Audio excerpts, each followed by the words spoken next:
Welcome to Watcher DM. I'm Gabriel.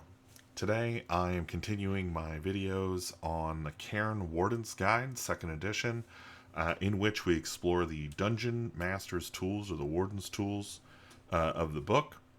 And we are at the dungeon. We're just past the Dungeon Seeds section and into the actual dungeon creation section. So there is a build a dungeon step, the loop here, as it were.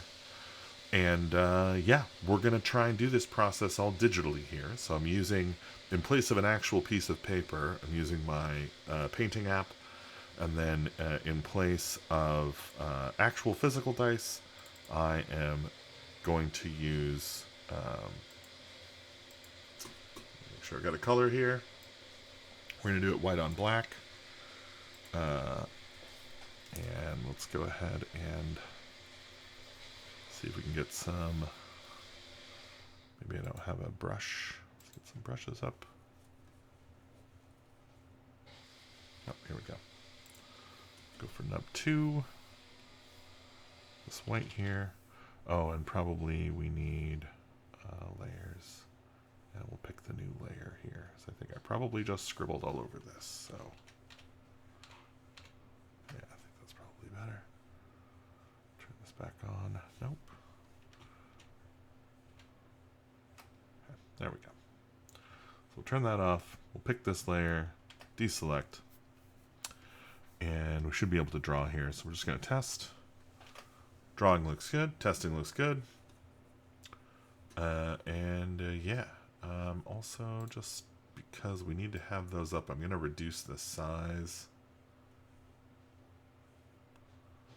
Well, that seems odd. Oh, I know what's going on here. Okay, this is fine. Let me just resize this ever so much. Just so that it's over a little bit.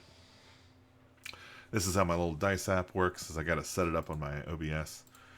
But yeah, let's dig in. So here it says to create the map, we roll 6 to 20 d6 dice on the dungeon map, ignoring any dice that fall off the page. These are the dungeon's rooms.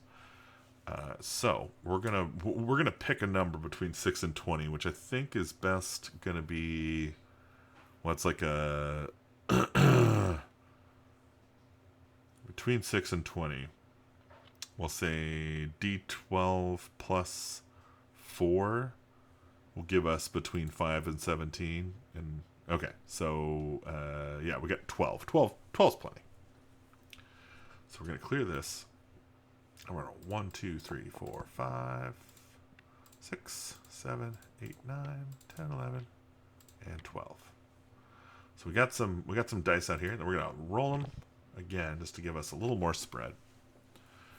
And then, yeah, we're just going to draw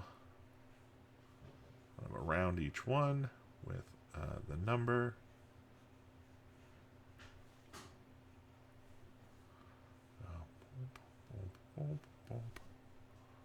One.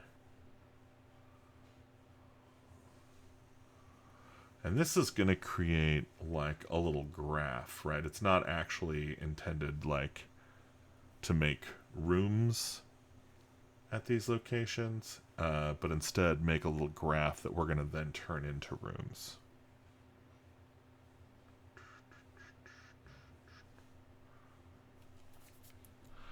The challenging bit here is looking in one place while I'm drawing in the other,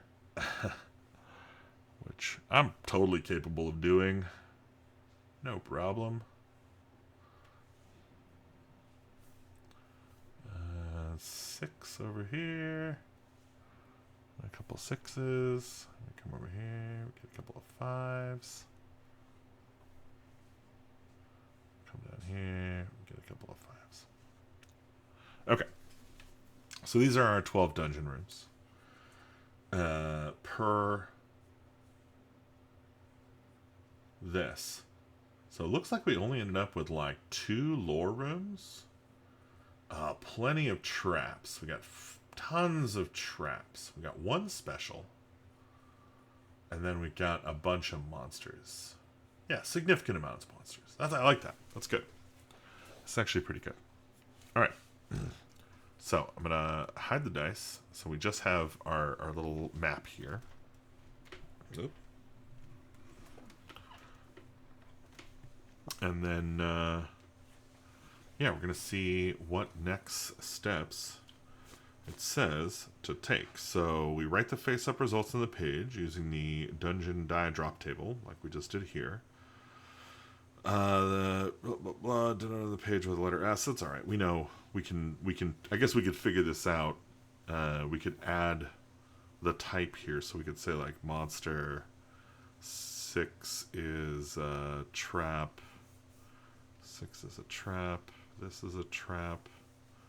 This is a trap. Man, it's a lot of traps. 4 is a special. 1 is monster. Monster. 3 is lore. This is a trap. And this is lore. Then we can hide this, and now we've just kind of got our little keys here, but we don't necessarily need that. It's fine. And then we select the key next to the closest to the border of the page, which I think is this down here. This will be the entrance to the dungeon. And so we're going to make another layer here. We're going to do some, this will be our inbound here, ingress. Starting with the entrance, number each room in the dungeon map. So this is on this key, right? We're going to say this is 1. And we'll circle it so that we know this is the number of the room. We'll go 2. And we'll go 3, 4, 5. We'll go 6 here. 7, 8, 9, 10, 11, and then 12. Our little special room will be our 12. That's going to be our dungeon ender, our finale, you know? If a room feels too far from the rest, roll another die and follow the previous process to add a new room. So we can just add a room in between rooms, but I think we're probably okay. Starting with the entrance, create 1 to 4 paths between each room. Create loops, branching hallways, dead ends, and shortcuts between the rooms. Okay, so we're going to do our halls now. And so we're just going to say for sure there's a hall here. I think there's probably some kind of path here and here.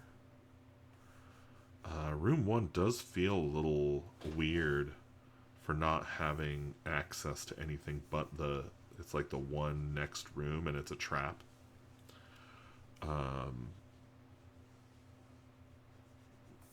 we'll see. We'll see what happens here. So maybe this here is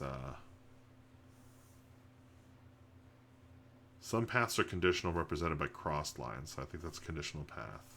You know what? Probably there's even this is like a conditional path, right? And then some are hidden. Maybe this is hidden. So there's a way to get right to the end of the dungeon from the beginning. Which is dangerous, but good. Could be good.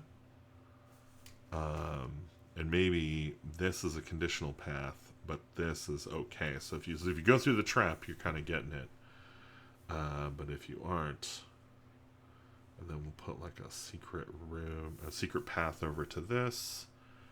These two will be easily accessed by each other. These two can be easily accessed by each other. This one will have a little lock back here. Whoops. Go boop, boop, boop, boop, boop, boop, boop. This guy can come down here. I think that's probably fine. This guy can come down here. That's probably fine. This guy's got 3 connections. Maybe he also connects with this, but it's locked. This here can come down here.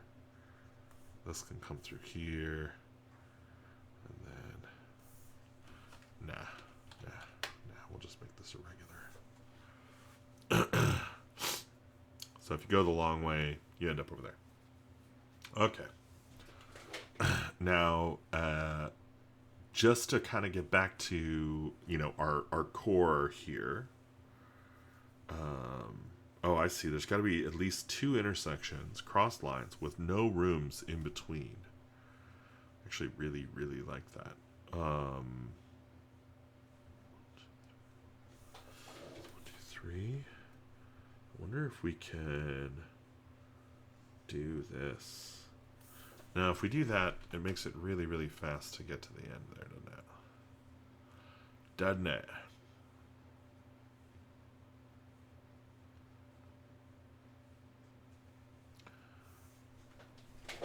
Okay. So we've got some ideas here. We got a little path matrix. I think we can bring it down in opacity. We've got these keys here, which I think we can probably use. I think we can get rid of that for now, and we can kind of imagine now what this actual dungeon might look like. So, okay. So this is like from, in from the sunken, from the outside, right? And we know that we need a beam kind of shining through the sky. So I feel like maybe that is going to be like here. And this is like a beam kind of going that way. And this will be like a kind of a big causeway type thing. We got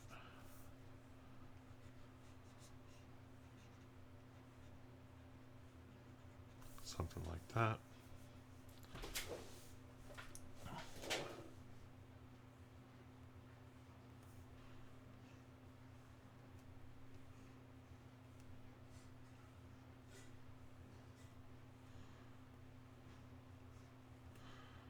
I think this comes up this way,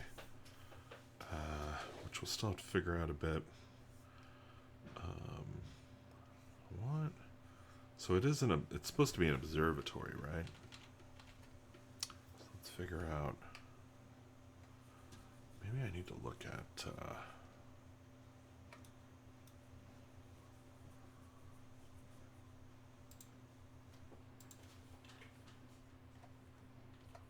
What is that?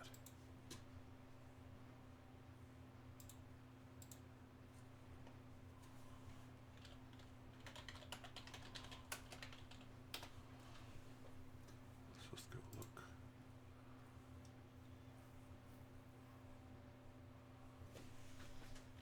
Okay, I see. So what would be a cool way of doing this maybe is like, maybe this is like the old dome of the observatory is like sideways, and then this is like a sideways, like the whole thing tipped over and collapsed. Could be kind of cool. And then this is like the mirror kind of bounced out, right?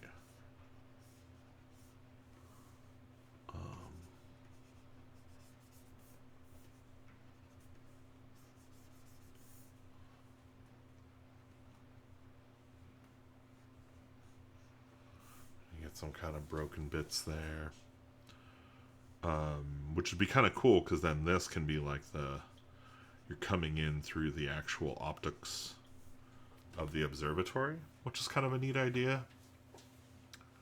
And maybe part of the trap is the light, right? Part of the setup for this hazard here is light. So this isn't even really a room in the traditional sense. It's just like the second part of the telescope apparatus. And then you kind of get pooped out down here, which maybe this is also a little thing. That.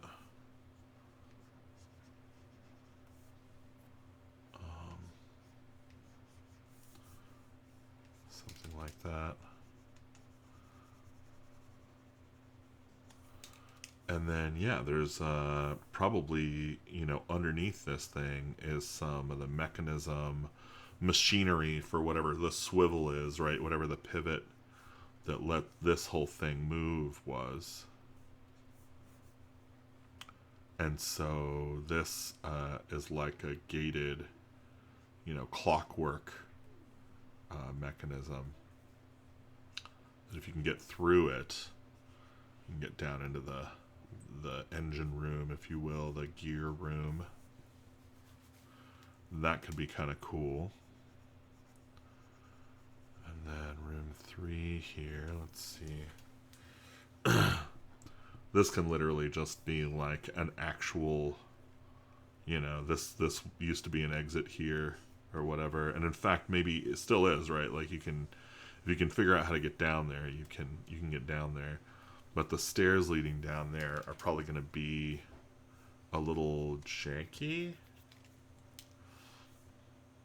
In fact, I feel like 2 here, yeah, maybe 2 is actually kind of this whole like outer room here, right?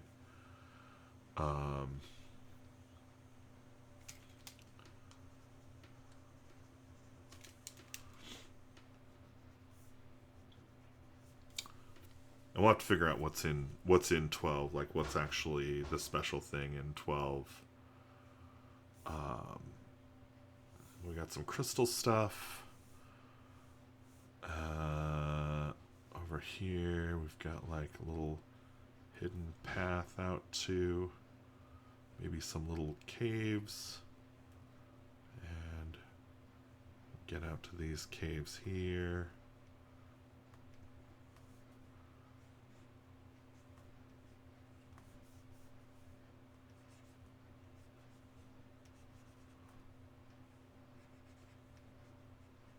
Interesting.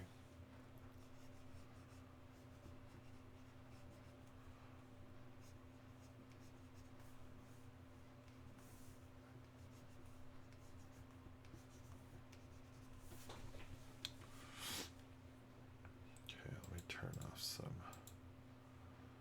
scatter here and see what we're looking like. All right, that's pretty interesting. It's not perfect, but it's definitely a thing, and we can kind of work with this, I think. First of all, we know we've got 12 rooms, and we can work out the actual paths and stuff. But let's go ahead and stock the rooms, since that's the next step. So it says here to roll on the relevant tables for each map, writing the results in your notebook. So I'm gonna keep this open so I can look at the map, and I'm gonna type it into my Notion for this here. So room 1 is a, let's turn back on this key, not this one, this one. Yeah, I think that's right. Is that right?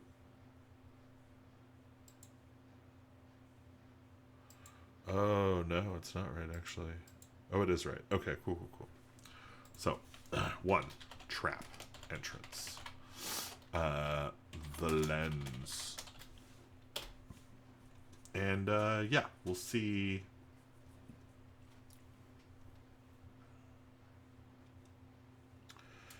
We need the trap room. So, traps. We're going to roll 2d20 here.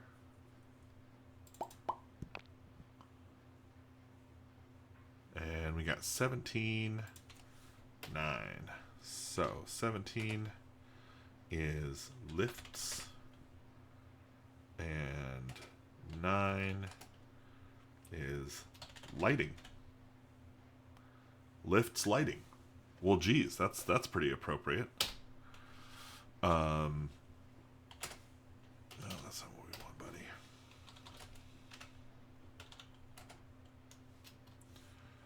2, also a trap.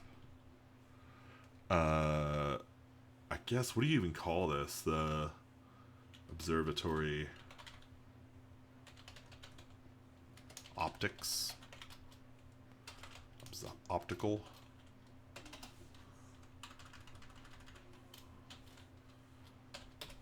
And let's roll again here. Actually, I'm going to turn on my dice slamming. Slam those dice. 8 and 1. Perfect.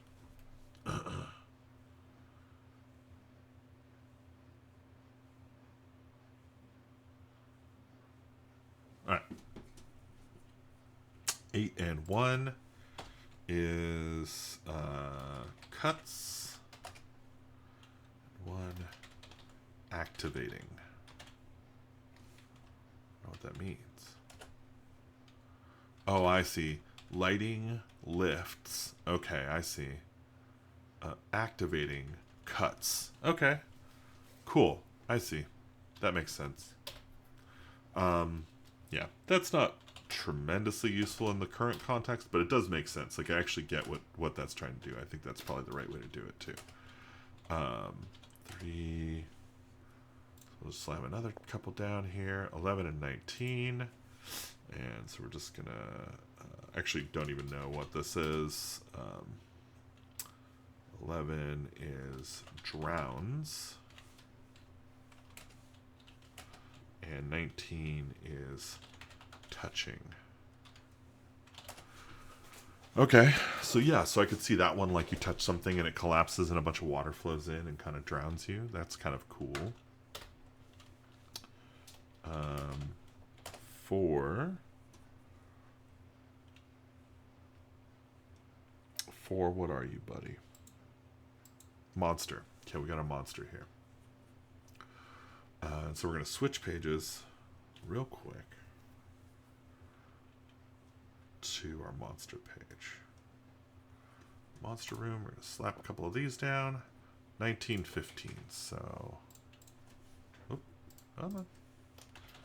Monster, 1915. 19 on the monster table is undead. Okay. 15 is scheming. I'm into that. I am into that. Alright, and you know what? I actually am, before I do this, I'm just going to go ahead and jot down the rest of these rooms over here. Because it's going to be a lot easier for me to just have the number here for what they are. So 6 is, what's lower? Is that what L is? Yeah, lower rooms. Okay, cool. Boom, boom. 7. And 7 is another trap. Boom, 8. 8 is a monster. 9. 9 is another trap. Boom, boom. 10. Another lore room. Now, one thing I will say is that I noticed that none of these have... There's not like a treasure room. So it's unclear to me at what point here we're looking at treasure placement. But, like, you know, I'm willing to trust the process. Let's find out. But I have seen a number of others that do, like, treasure as either a special type of room, or they involve treasure in the discussion of rooms, especially ones with monsters and traps and stuff, like percentage chance. I think my video on the Atelier Clandestine sandbox generator kind of went over a lot of stuff, because I think it's an integral part of how that's constructed. I know Cairn's a little different in some of those regards, so yeah, we'll find out. It's interesting exploration, I think. All right, so let's do the rest of the monsters here while I'm on the monsters page. So we got 815. which I think we already had a 15. So we can use scheming here again. And 8 is giant, which doesn't necessarily work, but that's okay. We'll do room 8. Roll again here. 17 and 2. So 17 is plant, and 2 is devouring. I love me a devouring plant. I think also 8 out here is like, this is like in the undergrowth part. Like this is where the observatory is not in this place. It's like kind of collapsed, and this is now, we're in the earth, right? We're underground. So kind of like that. Okay, so that is all of the monster rooms. Let's go to lore. Do room 6 is a lore room. And so we got 412. 412. 4 is cistern. And 12 is residue. Interesting. Okay. We're going down to room 10 for the lore there. And we got 7 and 18. 7 and 18. 7 is a den. And 18 is temperature. So that's the clue. And then it looks like we're on to trap rooms, which I think are the last. So do trap rooms here. Oops. And roll this. 6, 11. So 6 is crushes, and 11 is opening. So opening something crushes you. Room 9, also a trap. We got 17, 19. So we get our lifts trap again. Whoops. 17, 19. And for 19, we get touching. So touching, lifts, makes sense. And then for 11, room 11, we get 12 and 3. 12 and 3. So 12 is freezes. That's kind of interesting, especially after the room 10, which is temperature. So it's a den, and there's temperature. So we can use that with this freezes trap. There must be something to that. 3, crossing freezes. Okay. It's kind of cool. Crossing freezes reminds me of the mirror in Winter's Daughter, as like that's how kind of how that trap might have come about. So that's pretty cool. Spoilers for Winter's Daughter, I guess. All right. Room 12, the special, the only special in the bunch.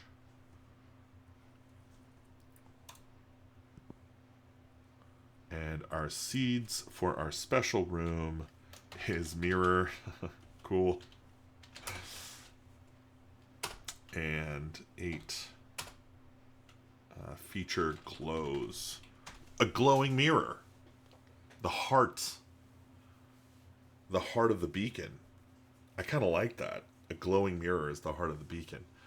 It turns out the gods were never coming from the stars at all, but instead coming through the portal. And that's what the giant is. He is an ancient alien god who's come to retrieve his warriors. That's kind of cool. Okay. Yeah, geez. So that is the setup. They do present an example dungeon here, which I like. And they start with like the setting seeds and all this stuff. And then, yeah, they kind of break down the themes, what the faction is trying to achieve, the fractured temple. It's interesting, he sets up the features throughout, but I don't think that was really discussed as part of the setup, right? But then you get, yeah, the entrance, the circle of menhirs, and then a dining hall, and a sitting room, and a basilisk lair, and a kitchen, and a study in the fractured hall, and the druid cultist, and the false relic. And yeah, you get a little 9-room dungeon. Also ends in a mirror. Mirror, common result. Cool. Well, I think that is an interesting exploration of what this provides. Obviously, this isn't going to do all the work for you. I think there's lots of lifting you're going to want to do from here, but it is absolutely enough to get you started. And I think to really kind of juice you up on some really fun ideas. I think you could come up with some really clever implementations for some of these ideas and probably have a blast doing it. So, yeah, I think it's a pretty successful piece of the book right here. Anyway, I would like to thank you for joining me today. I hope you had a good time. If you like these videos, I hope you will hit the like button. If you would like to see more of them, you should subscribe. Hit the bell icon to be notified, or you can get early access to these videos and my other content if you go join Patreon at patreon.com/watcherdm. Of course, love to have the support. Very much thank you to all my patrons. You're amazing. Yeah, I will see you in the next one. Cheers.